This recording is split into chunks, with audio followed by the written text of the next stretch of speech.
Olá, o SaúdeCast desse mês de agosto traz um assunto muito sério e urgente, o combate à violência contra a mulher.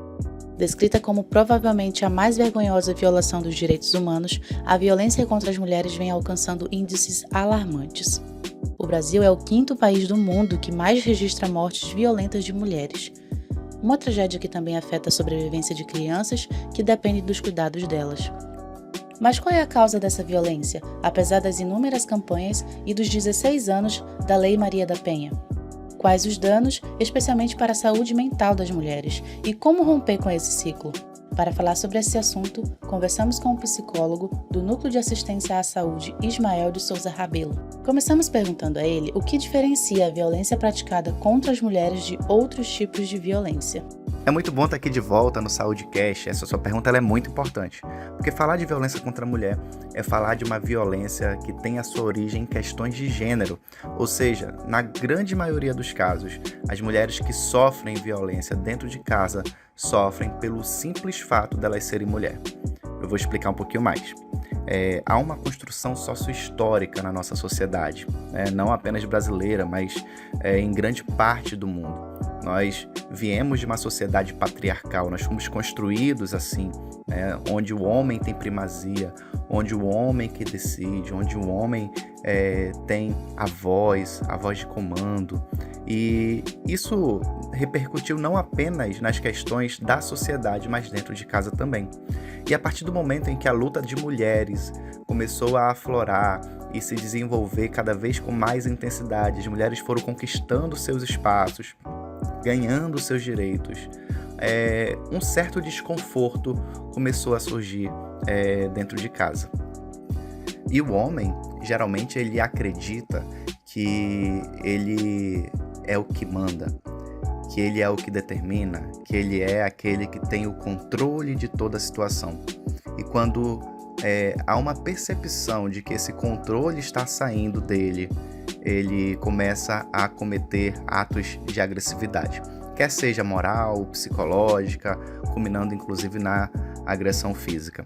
Então, falar de violência contra a mulher é falar de uma violência estrutural, uma violência que está no cerne da nossa sociedade, uma sociedade que é patriarcal, que é machista, e alguns podem até falar, mas eu não sou machista. Até mulheres são machistas, né? Nós vemos isso desde dentro de casa, alguns casos de famílias que colocam as irmãs, muitas vezes até mais novas que os irmãos, para cuidar dos irmãos, para cozinhar para eles, para servi-los.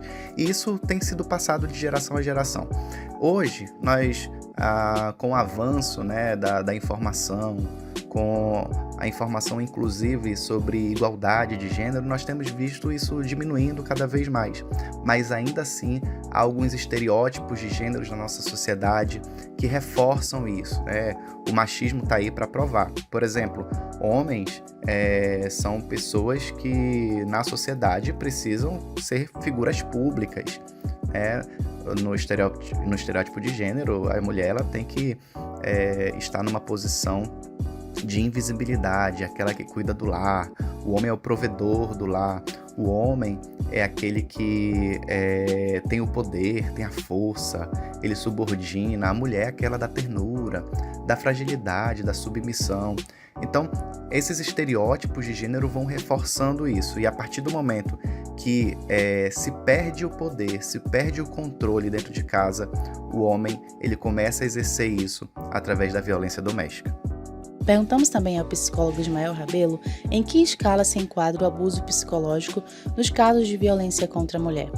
Muitas pessoas confundem e pensam que violência física é sinônimo de violência contra a mulher, mas na realidade isso é apenas a ponta do iceberg. Quando a gente olha para o contexto da violência doméstica, a gente percebe que antes de acontecer a agressão física, aconteceram inúmeras violências psicológicas. E essa é a estratégia que é utilizada para se manter no poder, para se ter o controle, para se estar ali no domínio da situação. Então, os homens geralmente vão lá e usam de ameaças, eles vão desqualificando, vão deteriorando a autoestima das mulheres, vão fazendo acreditar que elas são incapazes, incompetentes, que ninguém vai ajudar elas, que se eles saírem da vida delas, elas não vão mais conseguir ninguém, porque elas são feias, gordas, enfim, dos xingamentos dos mais tenebrosos possíveis.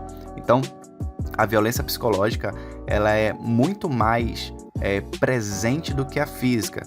Os dados informam que a cada 4 minutos acontece uma violência física contra a mulher no Brasil.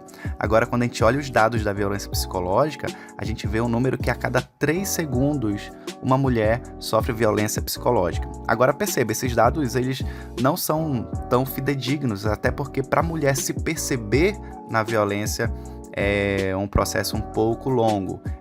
Esses dados eles apontam as violências que são denunciadas. Então, se a cada 3 segundos uma violência é denunciada, a gente pode falar que a todo momento uma mulher está sofrendo violência dentro de casa. Muitas mulheres, infelizmente, vivenciam um ciclo de violência que é constantemente repetido. Por que isso ocorre e como romper com esse ciclo? Então, o ciclo ele ocorre principalmente por conta dessa dependência, muitas vezes financeira e boas vezes também emocional. A mulher, por sofrer violência psicológica, ela passa não mais a acreditar no potencial dela. Elas acreditam no que eles falam, né? Que se elas saírem de casa ou que se elas denunciarem, elas vão passar fome, ou ninguém mais vai querer elas, ou de certa forma elas vão ficar mal vistas na sociedade, e muitas não têm coragem de romper. E a melhor maneira de se romper um ciclo de violência é denunciando. Chamar o homem, chamar o agressor à responsabilidade é um caminho para que esse ciclo seja quebrado. Isso não necessariamente significa um divórcio, uma separação do casal, mas esse chamamento à responsabilidade, para que ele tenha contato com a Lei Maria da Penha, para que ele tenha contato com as informações, para que ele tenha contato com a maneira como ele tem enxergado o seu papel dentro de casa, a maneira como ele tem enxergado o papel da mulher dentro de casa e o quanto isso tem sido danoso, não só para a mulher, mas como para toda a sua família. E vale ressaltar que esse ciclo da violência, ele acontece principalmente porque enquanto a mulher está ali sofrendo uma fase do ciclo, que é a fase da tensão, ela vai levando. A partir do momento em que sai da fase da tensão e entra na segunda fase do ciclo da violência, que é a fase da explosão, que é onde muitas vezes acontece a agressão física propriamente dita, aí a mulher ela se alerta, aí ela vai, procura uma delegacia e denuncia. Mas logo após essa segunda fase do ciclo, vem uma terceira fase, que a gente chama de lua de mel. É nessa lua de mel que o homem se arrepende, que ele promete que vai mudar, que ele promete que tudo vai ser diferente. Alguns recorrem a uma religião, dizem que estão transformados, juram amor eterno e a maioria das mulheres acreditam. E aí se instaura o ciclo se perpetua. E esse ciclo só é quebrado, na maioria das vezes, com a denúncia. Quando o homem é chamado à responsabilidade, quando a mulher começa a se empoderar e entender que ela não é inferior, que ela pode, que ela é capaz e que ela não necessariamente vai ser tudo aquilo que ele plantou na cabeça dela. Para saber mais sobre o assunto, acesse o boletim informativo do Núcleo de Saúde do Tribunal, que também traz o tema Agosto Lilás. A publicação aborda as diferentes violências praticadas contra as mulheres e também divulga uma relação de contatos e locais importantes para o registro de denúncias. Este é o SaúdeCast, um projeto do Núcleo de Assistência à Saúde, produzido em parceria com a Assessoria de Comunicação Social. Até o próximo episódio!